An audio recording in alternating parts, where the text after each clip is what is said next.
So now that we have experimented with some of the features of Illustrator and investigated some of the differences that it has with Photoshop, we can now start to look on the exercise. So we are going to actually delete all of this stuff here by just selecting all of them. We're going to hit delete. So we're now at a blank artboard once again. Now we're also going to reset our colors here, and remember we can do that by actually clicking this little icon here, just like Photoshop. So we click this here and then it will reset to the default. Now let us take a look on the exercise. Now the objective is that we want to convert this sketch to digital line work. And there are many uses of this, especially in architecture, because, you know, diagramming is one of the ways that as designers we communicate. Now, when a diagram is in vector, it has way more flexibility, as you can move arrows around and change thickness of lines and all of these things. And in sometimes you might have a little diagram that you have created, but you want to put it in Illustrator so you can further expand on that diagram, especially if you want to include it on your sheet as a part of your presentation. So we're going to access the original sketch here by using our accessing our exercise files, and our original sketch will look something like this. Now, of course, this is an image, which is pixels. So we're going to download this image here. And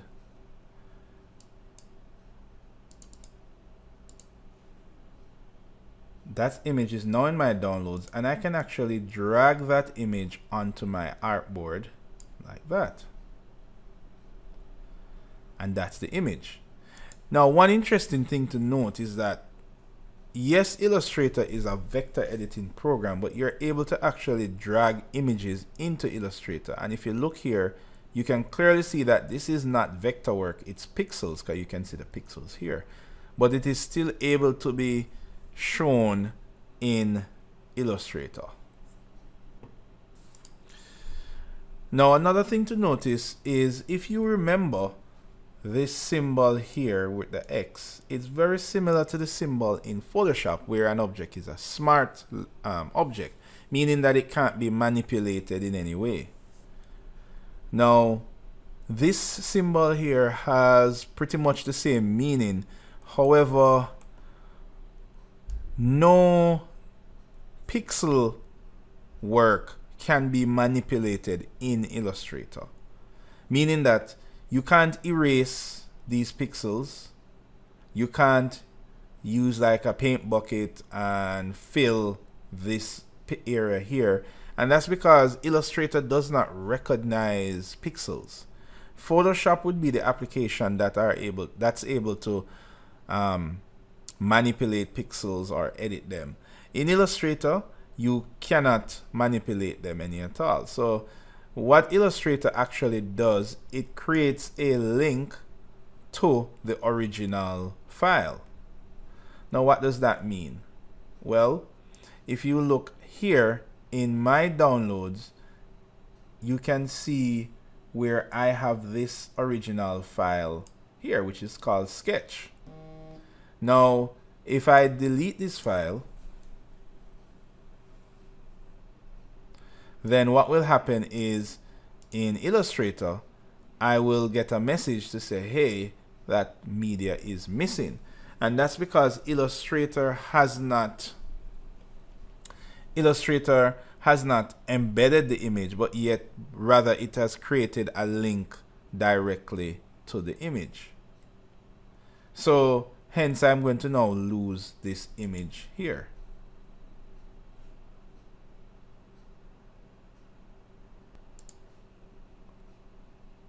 So let me choose no. All right, great. Now I'm going to delete this image, and let's go back and grab my image from my desktop. So I'm going to actually grab back this image now and drag it back there. Now the image is going to be linked. Now remember how Illustrator works. Anything you click on, the properties for whatever you click on is located up here. And these are just a collection of common properties. If we really wanted to get down and dirty with having more options, we would use our panels here, which has way more options. But right away, we can see that over here that these are the options that Illustrator has for this that's selected. Now notice the name of the object that we have here. It's called linked file. It is located on layer 1, which is located here. And I can choose to embed it. I can edit original, or I can do an image trace. I can do mask, and all these other properties that is located up here are all related to this object that I have selected down here. Now, what I'm going to do in this case is I'm going to embed this image. Now, once the image is embedded, then it is no longer linked. So if I go to my desktop now, where I had the sketch image here, and I delete it, then notice that nothing happens to my Illustrator. It is still there, and that is because this image is now embedded into the file rather than being referenced or linked to the original file. And that might be a good thing or bad thing depending on how you want to work. Okay, good. So once the file is embedded, using my selection tool, I'm going to resize this. Now you might want to hold shift, because if you don't, then the image will be squashed. So we don't want to squash the image. So we're going to resize this and place it up here, and we're going to pretty much try to use as much as the page as possible. Let's kind of zoom out there like that. There we go. Let's put it in the center of the page here. Okay, good. There we go.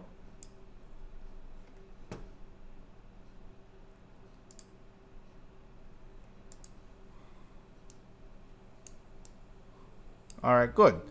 So while it is there in the center of the page, we're going to now put this on a new layer before we start tracing. So what we're going to do is create a new layer, and that is on the same location as Photoshop.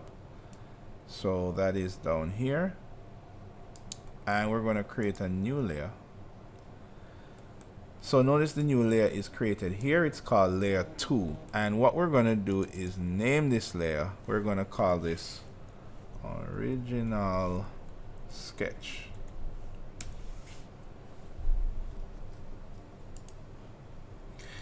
Then we want to place our object on that layer. So what we're going to do is we're going to drag this object into this layer here. So we're going to drag that and release. So now if we expand original sketch, you will see that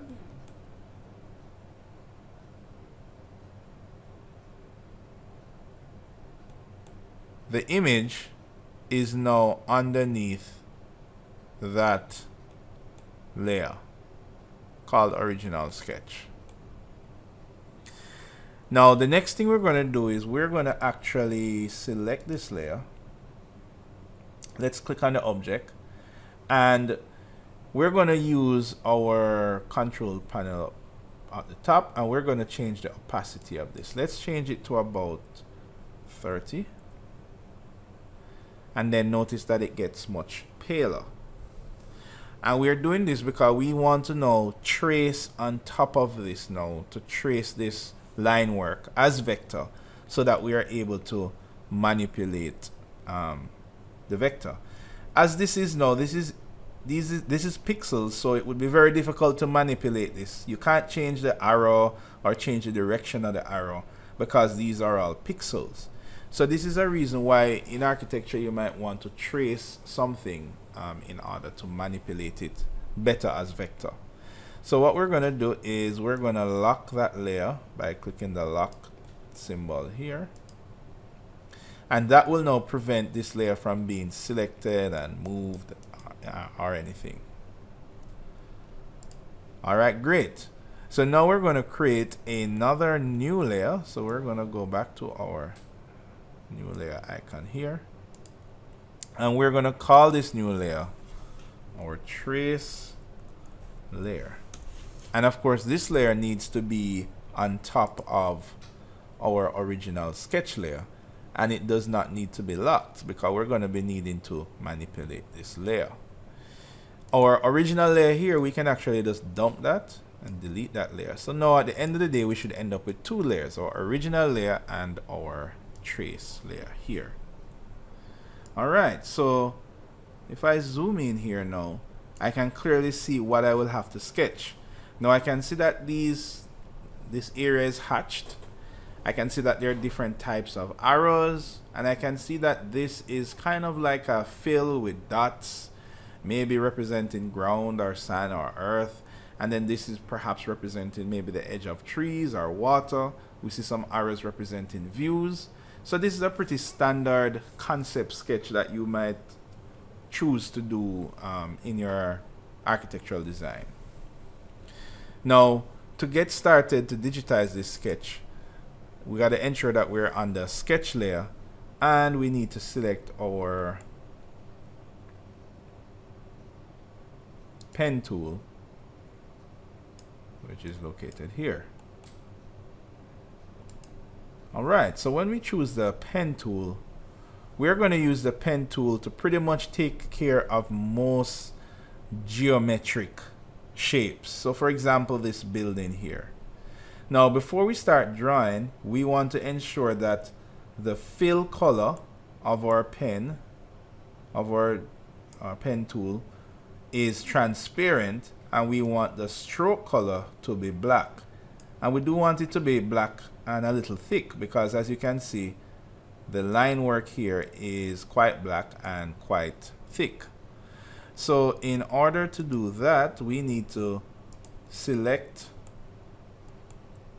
the fill, and then we want to say for this fill, we want it to be nil. So we're going to choose that option, and that makes it no fill. Then now we need to select the stroke now, which is here, and notice that it's kind of behind the fill. So you need to activate it by clicking once on the stroke here. Notice that it is now on top of the fill. Now what color do you want the stroke to be? Now in this case we want to make it black. Now black isn't in this quick access menu here, so we're going to use our we could either use our color panel here to determine the color. And remember, we expanded the color panel by using the panel options. Or we could just use our control bar up top. So usually you'd use the color panel when you want to get really specific, like what color of cyan and magenta, you want to include specifically. But in this case, we want to make it just straight black. So we can just really get away by choosing this down arrow here and choosing black. Oops, actually, wait. That actually changed the fill, my bad. So you want to choose a stroke and choose black. There we go. All right.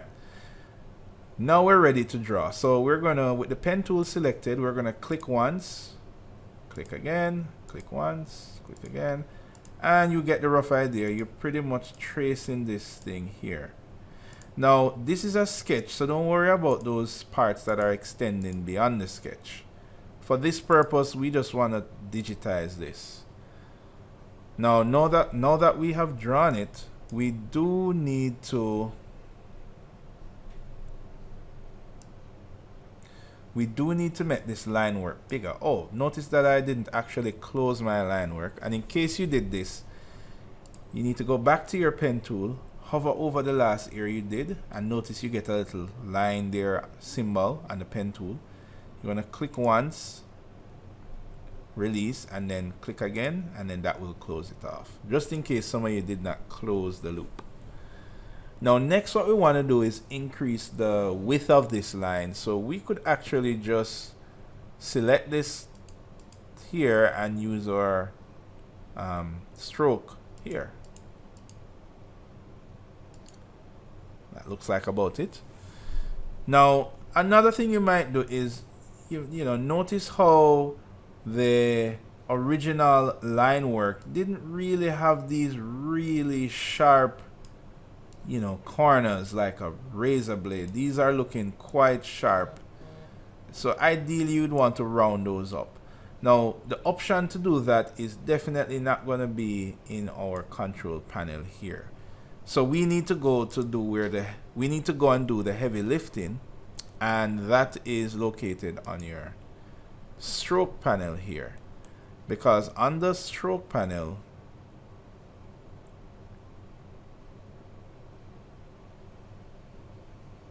you would now be able to change a whole lot more options relating to this line that you see here. So what we're gonna do is we are gonna change the corners to curved corners, and notice how the corners that you see here are now nicely curved. There we go. You can see them curved now, which is a better kind of interpretation, I think, for this in this case.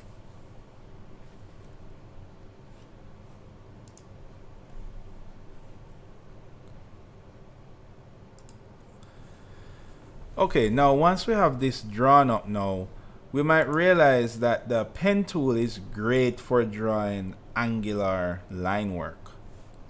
Now we do want to use our curvature tool. Now I'm hoping that you would have the curvature tool. It was introduced somewhere in perhaps Illustrator version CS6 and upwards. Don't quote me on that, but it wasn't always there in Illustrator. But I'm going to assume that most of us have this option here. So we're going to use the pen curvature tool this time to get this area here, which kind of represents a more organic shape.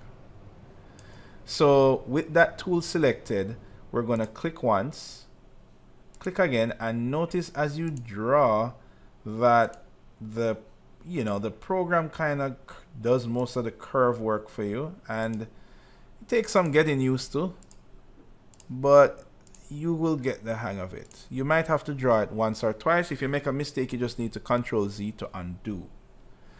Now once you draw the curvature tool, we need to perhaps edit it. I think the line work is a bit thick, so with our selection tool we want to select the line work, and we're going to use our stroke panel and make that stroke a little smaller. Then we're going to actually use our direct selection tool to try and neat up our line. So chances are when most of you drew your line work, maybe you had some kinks in it. You know, it wasn't nice and smooth following the sketch. So don't worry about it and don't try to get it on the first go. What you need to do is to just draw the closest thing that you can manage to draw to it, and then you manipulate it when you're done.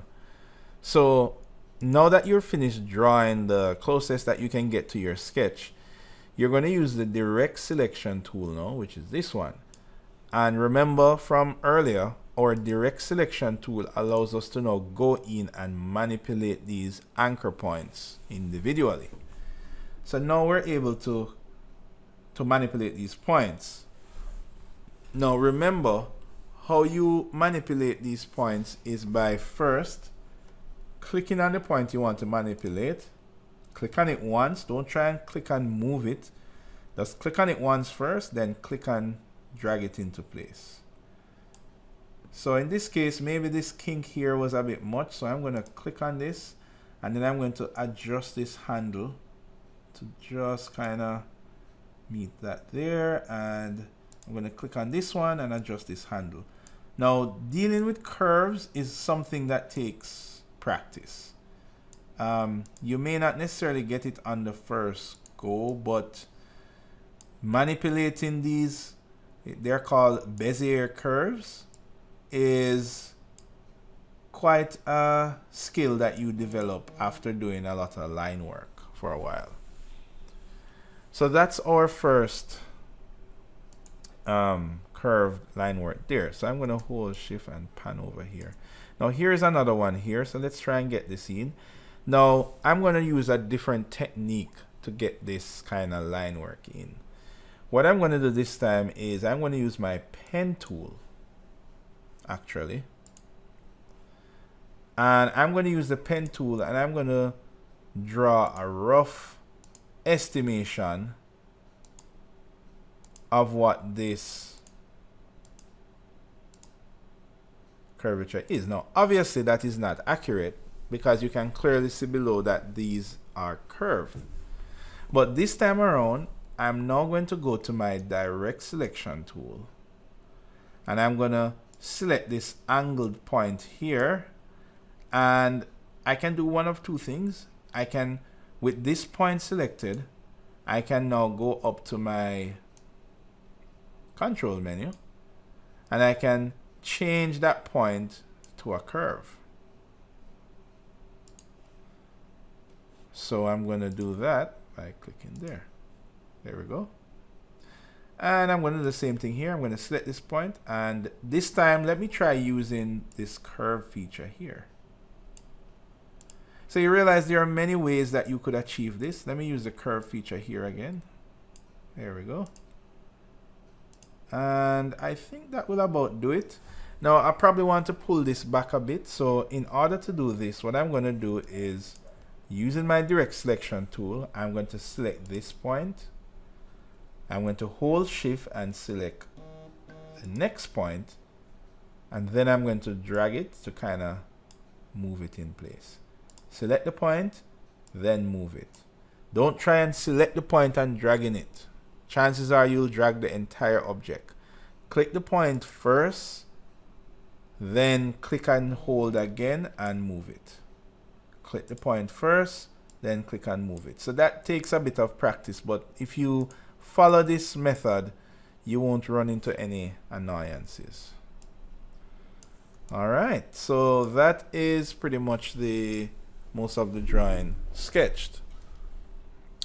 So now we get the idea of how to do this artwork. So let's get this other one on the roll here. So we're going to choose our line tool. Now in this case, I already know that I want to make this the same thickness as this. So what I could do as a kind of a shortcut is that I could use my selection tool and I could use my pen tool and draw first. Now I am a fan of drawing it rough first and then adding in the curves afterwards.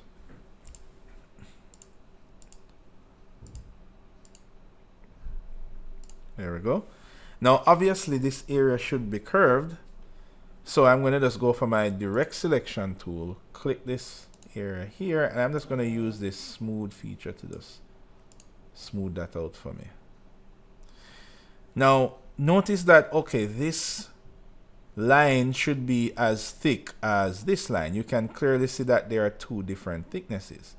Now instead of, adjusting the thickness here, I am going to use the opportunity to introduce our pipette tool, which is here. Now Photoshop also has a pipette tool, and what the pipette tool does, it's kind of like it mimics the properties of a selected object. So what you're going to do is I'm going to use my my selection tool. I'm going to click this line here. Then I'm going to go for my pipette tool and click the thicker line here. And notice what it did? It pipette the features of this line onto this line. So that's another interesting thing that you can do as well. All right, great. So let's draw this last point in again. And for this one, I think I can use my curvature tool. So I'm going to use my curvature tool to get this line work in.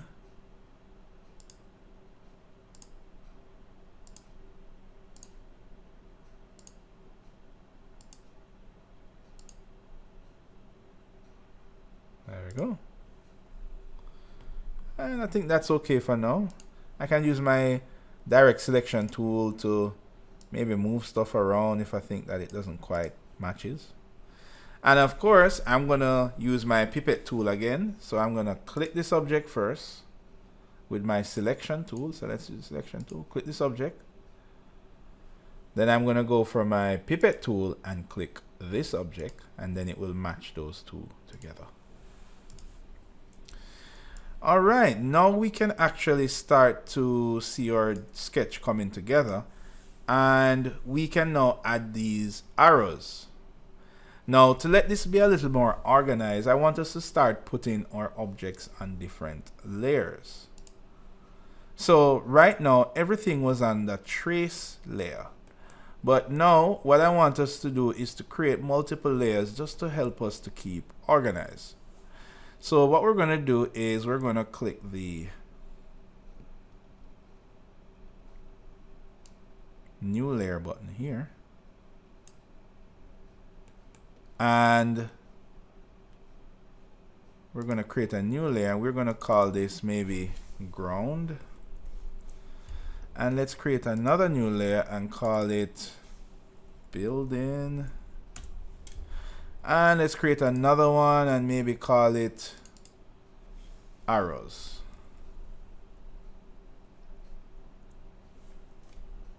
Great. Now all we need to do is to put the right stuff on the right layer. So if we extend this down, we can see like a preview of these elements here.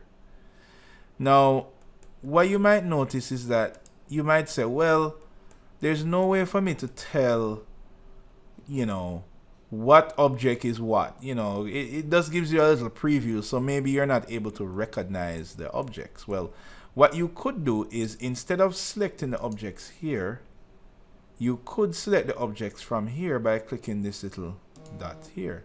So when I click this, I know that I'm selecting that, and that is a part of the ground. So I'll drag this to the ground layer.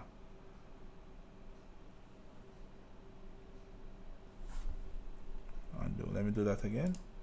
Select that there and drag this to the ground layer. Good. When I select this one, I can see that that's the building here. So I'm going to drag this to the building layer. And I'm basically going to do the same thing again. I'm going to drag this to the ground layer. Oops. Make sure you drag the object and not the layer. So I'm going to drag this to the ground layer. You have to click on this circle to get it highlighted. Drag that to the ground layer, and this is the last one here. I'll drag this to the building layer. There we go. All right, good. Now let us get this curved line in, and this should be pretty straightforward. We probably can use the curvature tool, and let us go on the ground layer before drawing this, and we're going to use the curvature tool and just kind of, you know, just kind of get this curve in. This is obviously representing something like water or something organic, so we don't need to worry too much about that accuracy. Now to finish, I'm going to press escape, and I'm going to draw another one here.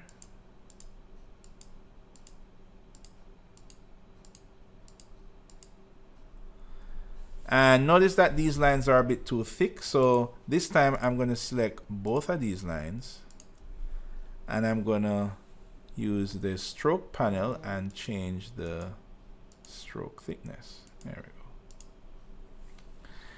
All right. Now we get into the arrows. So let's go on our arrow layer. Now, in order to draw these arrows, we're going to actually use an arrow tool.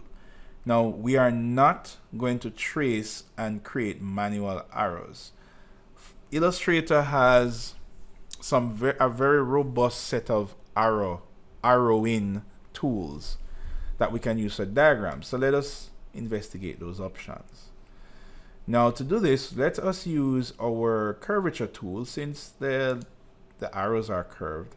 And we're going to draw this one first. So I'm going to start here and kind of click and kind of just get that curve going like that. Press escape. All right. Now that I've drawn the arrow there, I now need to put on the arrowheads. Well, let's increase the thickness. Now this is where our stroke panel is going to come in very handy. So I need to increase the thickness of this line just a bit. Then I would need to use the arrowhead feature, which is located here under the stroke panel. So I'm going to add an arrow that looks maybe like that on one end. Let's use a different arrow. What about this one? Yeah, that one looks closer. And I'm going to add another arrow there on the other end. Now what I can do is I can change the scale of the arrow. So notice this arrow is actually a bit bigger. And how I'm changing the scale, I'm actually clicking in here and using the mouse wheel. And you can see the size of the arrow increasing there. Then I can use the direct selection tool and click at the tip here and just kind of get this arrow where it should be. And I'll do the same for that arrow. And this is great because you realize that you can really just edit these arrows anytime. So let's follow that up again. So let's do another arrow that goes this way. So we're going to use, make sure that you're on the arrow layer, and we're going to use the curvature tool again, and we're going to start here and just kind of sketch this, and we're going to end that one here. Oops. Now notice that it did that because it was trying to intersect two different lines, which you can't just join. So when you're doing this, what I would suggest is to stop just short of the line there. Press escape and then use your direct selection tool to kind of drag it down a little bit like that. There we go. Now again, we can use the same trick. We can click on this line. We can use our pipette tool and grab the arrow from this line here. Of course, it's going to grab both ends because the line has both arrows. So what we would need to do is to click on this line here and say, for this end, we want no arrows.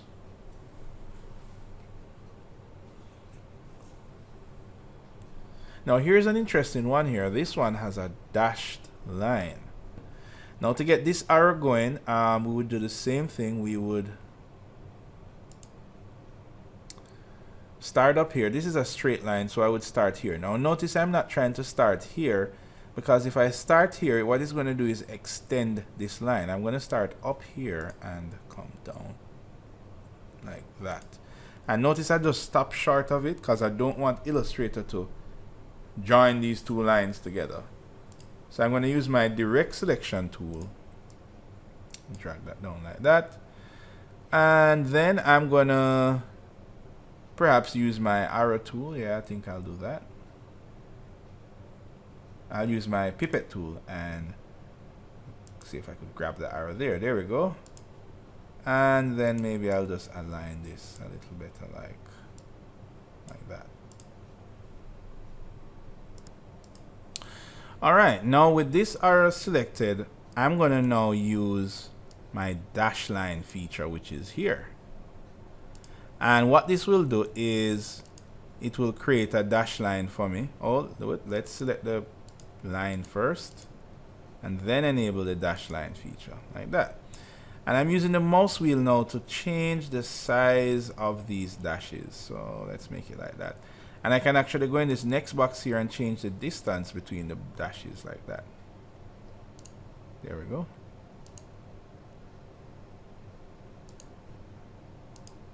When you change the distance here, sometimes it gets a little funny here. You need to click.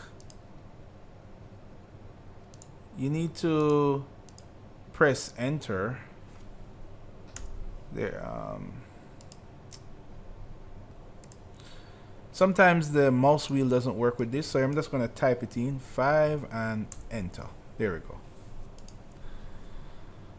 Now here comes a little interesting part here. Now this arrow actually has, it's actually empty here. And of course Illustrator doesn't have a empty kind of head arrow like that. So instead, what we would need to do is we would need to use a feature of Illustrator called create outlines to turn this line into an outline, which basically outlines this shape here. And then we can now allow this arrow to be empty inside. So let's investigate how we would do that. Now, perhaps, let's see, we might want to, let's do it this way. We're going to go to Object. We're going to go to Expand Appearance. And what this has now done is it has now turned the arrow, here we go, into a shape. As you can see there. Now this is still a line, but this is now a shape. And notice that I'm using the direct selection tool to be able to select them separately. Now why do I do that? Well, let's use the selection tool and click on it. Now notice when I click on it, the entire line selects. I don't get the option to select just the arrowhead, and this is because this is a group. So when I use the create outlines feature, it created a group. It created one object with the arrowhead, and then it created another object with the dash lines, and it grouped them together for me. Now, if I want to be able to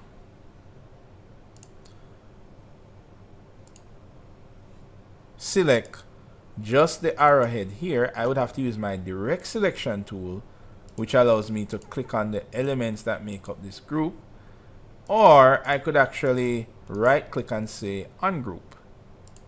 So I'm going to ungroup that. So now I'm able to select these two objects separately. Now what I want to do here is I want to change this, because this is saying that my fill is black and my stroke is none. But if you look on this arrow in the background, it has a stroke and the fill is actually, well, white. So that's what we're going to do. So we're going to now swap this around by pressing this button here. So now the fill is empty and the stroke is black, but we don't want the fill to be empty. We actually want the fill to be white. So we're going to choose that. And let's go to the color panel here, and we're going to choose white. Then we're going to go to the fill, to the stroke, and go to our stroke panel and increase the width of the stroke like that. That's good enough. There we go. And if we really wanted to like manipulate the arrows, we could use the direct selection tool and do that. But the objective of this is not to trace exactly what we see, but rather to digitize this diagram here.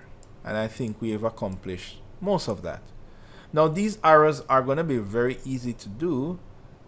Essentially all they are lines. So what we could actually do is, well, let's make sure that we say no fill and black stroke, and we're going to draw one of these lines. Let's start here. Let's draw the line like that. And then we can just go to our stroke panel and say, let's give it an arrowhead. Oops, it's turned the wrong way, so we can actually use the flip icon there, and we can flip that around like that.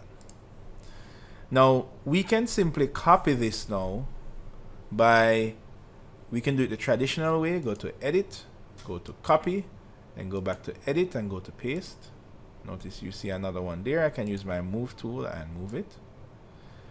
But a shorter way to do this would be to hold Alt and try to move the arrow, and it will just create a copy. These are slightly angled, so I'm going to use my direct selection tool and kind of angle them a little bit like that. There we go. All right. So now we've pretty much have most of the line work done. So what we want to do now is to fill in some patterns. Now I say patterns because I don't expect anybody to manually draw in these lines, just like how I didn't expect anybody to manually draw arrowhead lines as well. Illustrator, as I said, it's the king of line work. So things like patterns and arrows and line work, they usually have a tool that's already dedicated to do just that. Now, in order to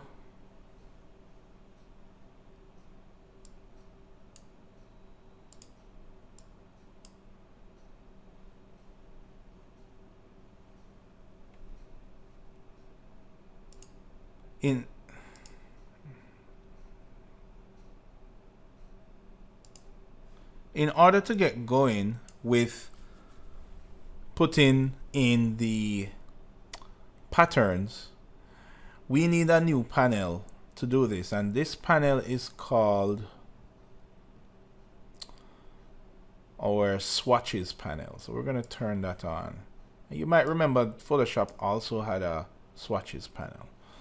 However, Illustrator swatches panel, I would say, is a little bit more robust than Photoshop swatches panel.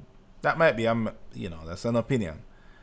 But the swatches panel essentially gives us pre-made colors, patterns, and textures that we can use for either the fill or the stroke of a vector artwork. So what we're going to do is we're going to dock this right along here. So we're going to drag here and drag it up there like that. Good. So we can have it, the options up top. Now, in order to access the library for different patterns, we need to click the library icon, not to be confused with the library panel. This library option here is only found under the swatches panel. So you need to open swatches first and then go to the library option. So we're going to click the library icon here. We're going to go down to patterns, basic graphics, and then we're going to go to basic graphic lines. And we're going to pick that. And notice it opens up this library category here of lines. Now, before we get going, what we have to do first is we need to designate the object we want to apply this to. So with our selection tool, let's select this object here.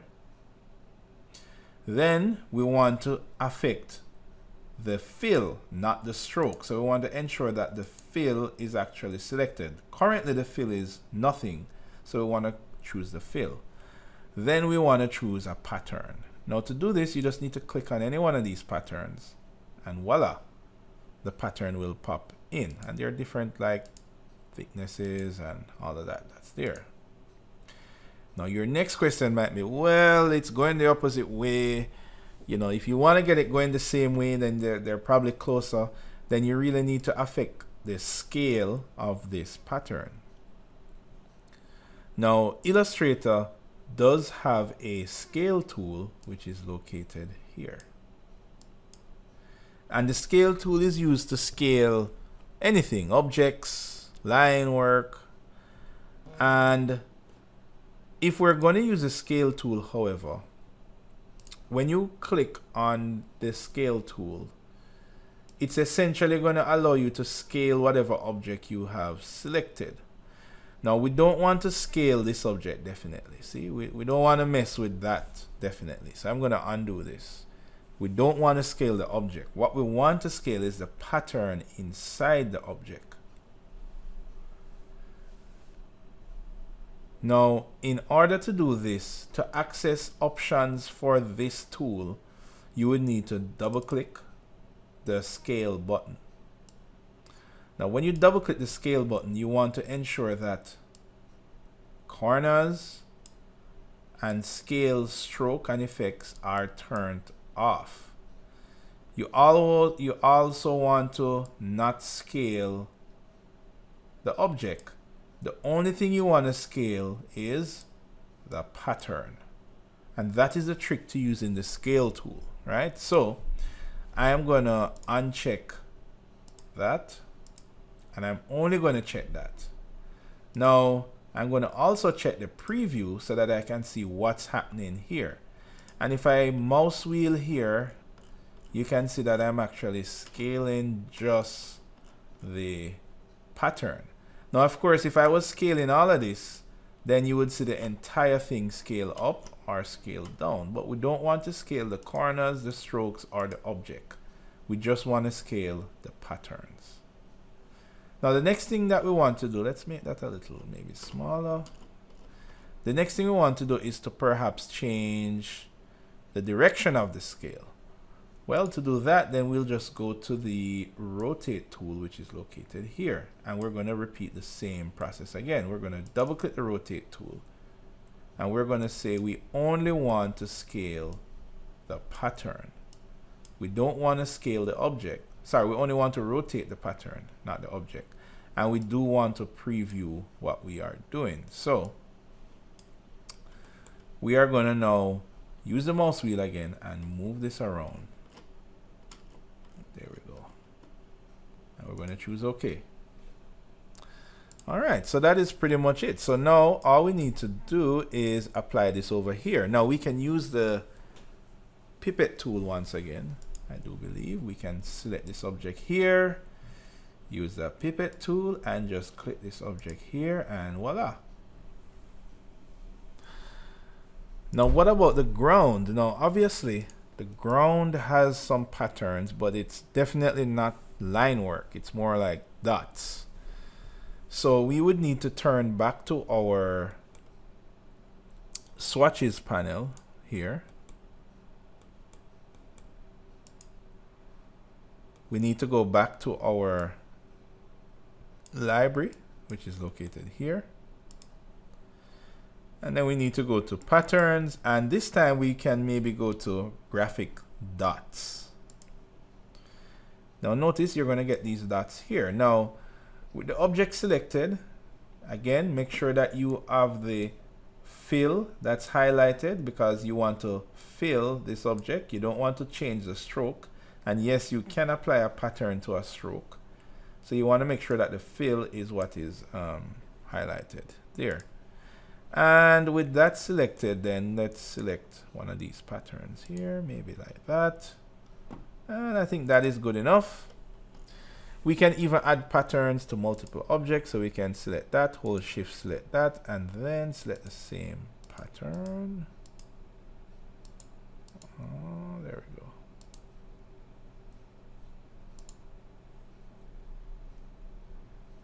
There we go. All right, so now with that done,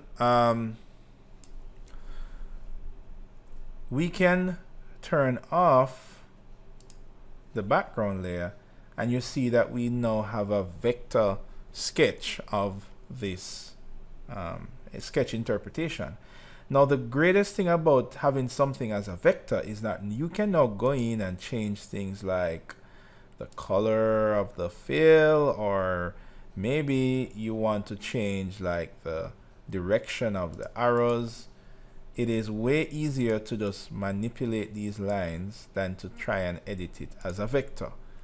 You know, if you don't want something to be there, you just edit it. So this has a lot of flexibility once you manually convert something to a vector. So this ends the exercise 3 of using a vector editing software.